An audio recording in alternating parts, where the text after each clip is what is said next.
this is everything that we got to install it. I've got the antenna, which is just a 2.1 decibel, just there. We've got the XRS Connect 370, and I've got a genuine GME underbonnet bracket for the Ford Ranger. Now I also grabbed some of this felt.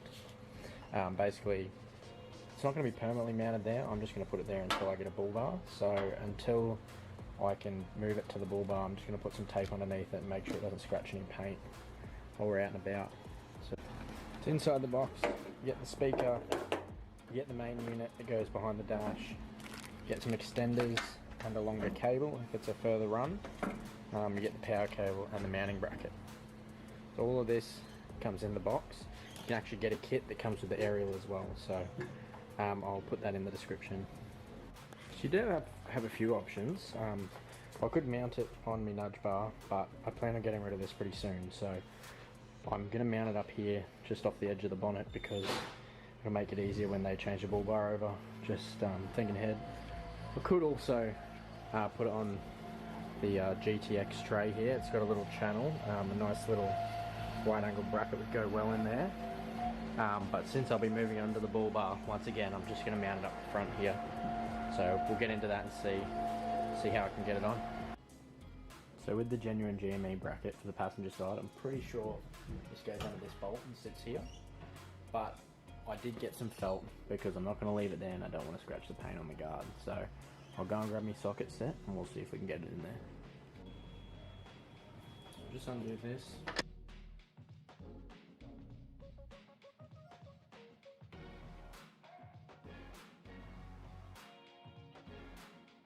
The thing I noticed about the bracket is it does have a little slot here, so you don't actually have to take the bolt out all the way, just enough to be able to slide it underneath.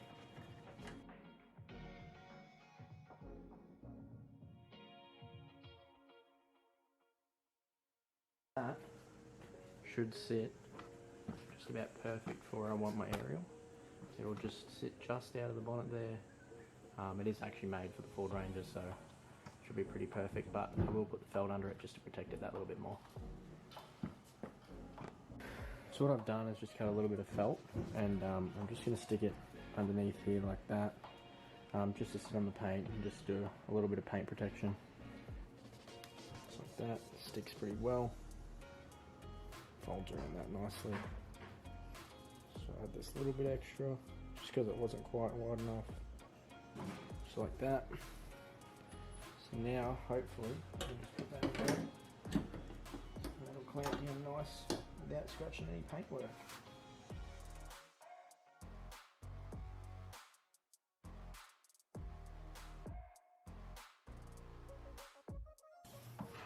It's not moving whatsoever.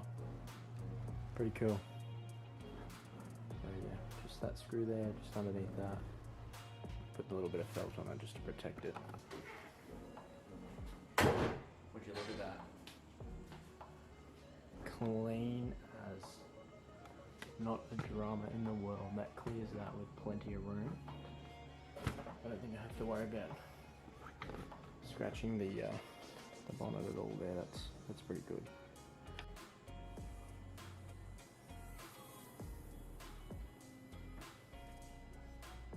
I think it's about time we mount this bad boy. So this pretty much just sitting straight like that.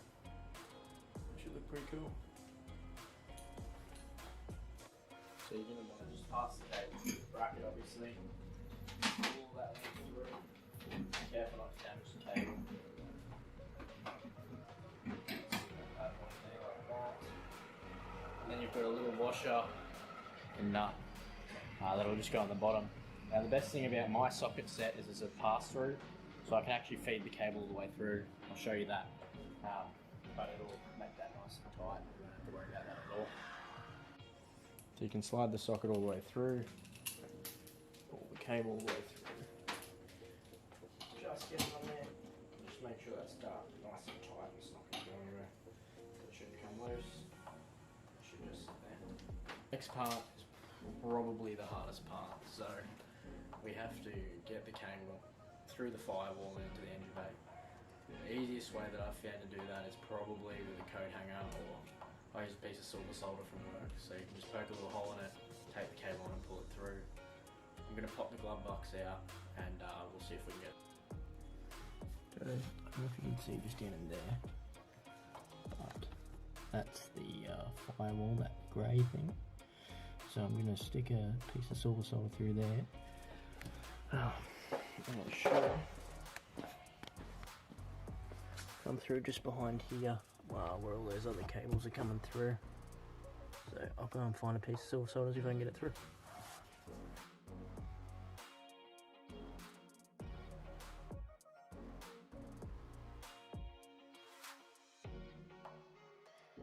This is literally the hardest part, so make sure you tape it on nice tight so that it can't pull off. Because this is the part that if you're going to start swearing, this will be the part that makes you swear. Fingers crossed this works.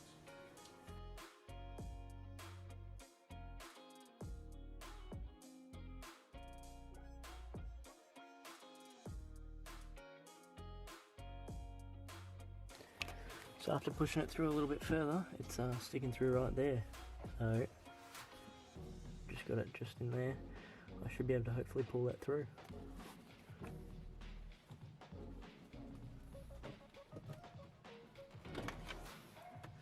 And that's what happens when you don't tape it on good enough. It's actually a good idea to have someone to help you feed it through, so I'll do it again. So even though the tape came off, I don't know if you can see in there, but you can just see the tape. I should be able to get it and pull it the rest of the way through. Thank God for that. There we go. That's the part that we need. So make sure you don't pull on it too hard, you can damage the cable. And we'll just get most of the length into here, and then we'll zip tie the rest up out of the way.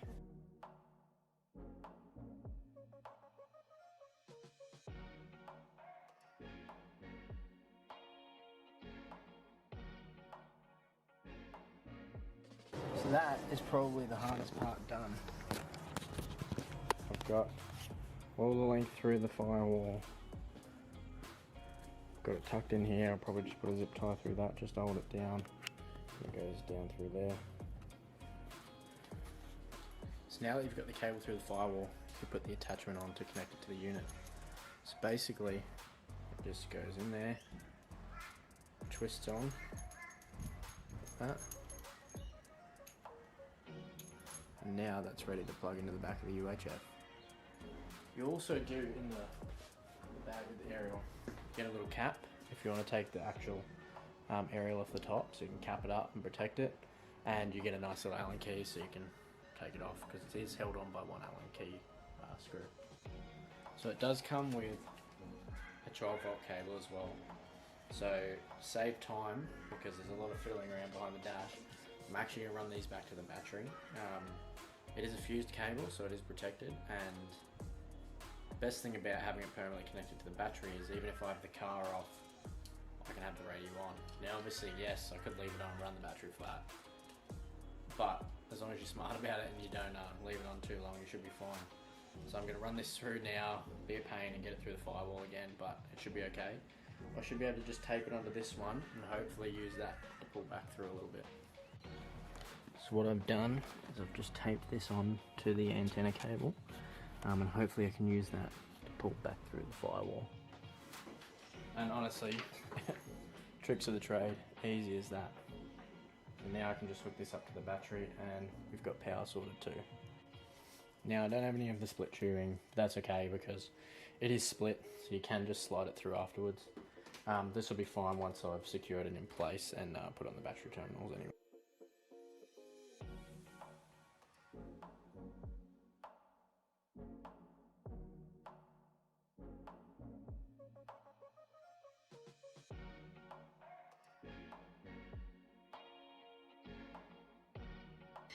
So we've got some heat shrink here. Slide that on first. One of these crimps that I picked up from Super Cheap Auto. Slide the cable in there. Might want to cut that a bit shorter.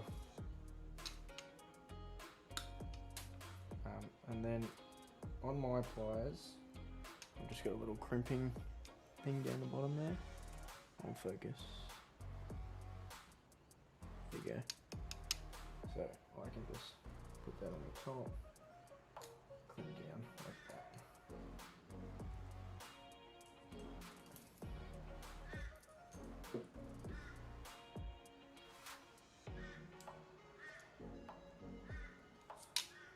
And then just slide the heat shrink back over the top, and that'll hold it nice and firm and we won't have any issues. Just do that again on the other side.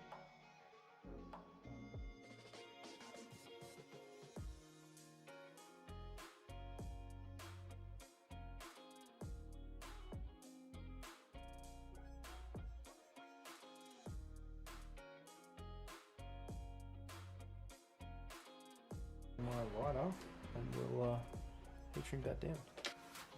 Couldn't find the lighter. I found this. Obviously, be careful with naked flames around your car. Probably not the smartest idea, but it's all I got. Get to a little flame like this. And we'll just shrink down the heat shrink.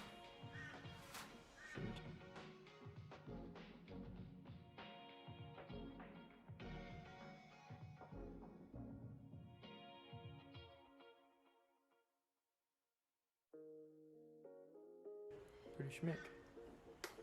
Just make sure you do both sides and you're good to go, no worries. You're on. Black to the negative, red to the positive.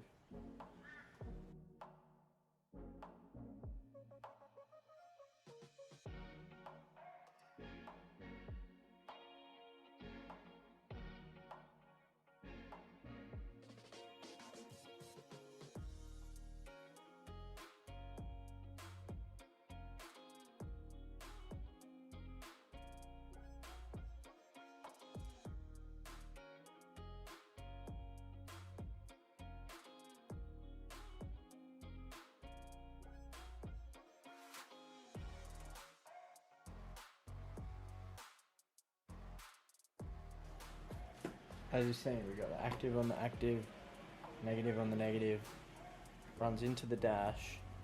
Now pretty much all we have to do is plug it in and she should be good to go. So let's plug the unit in and see if she's got some power.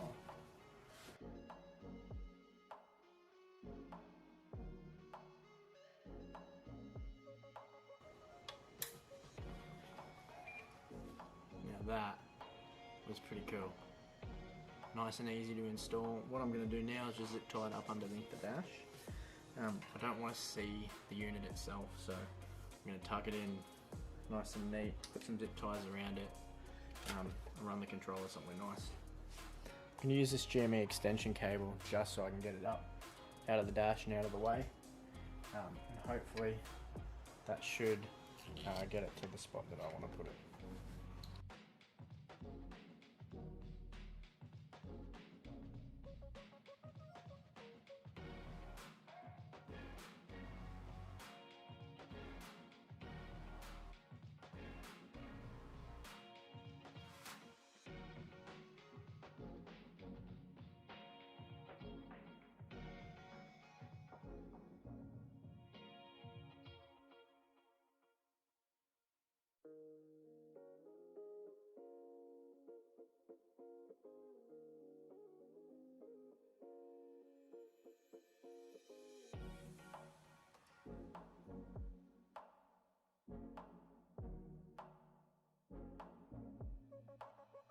Down here, so we've got the unit just in there, all zip tied up.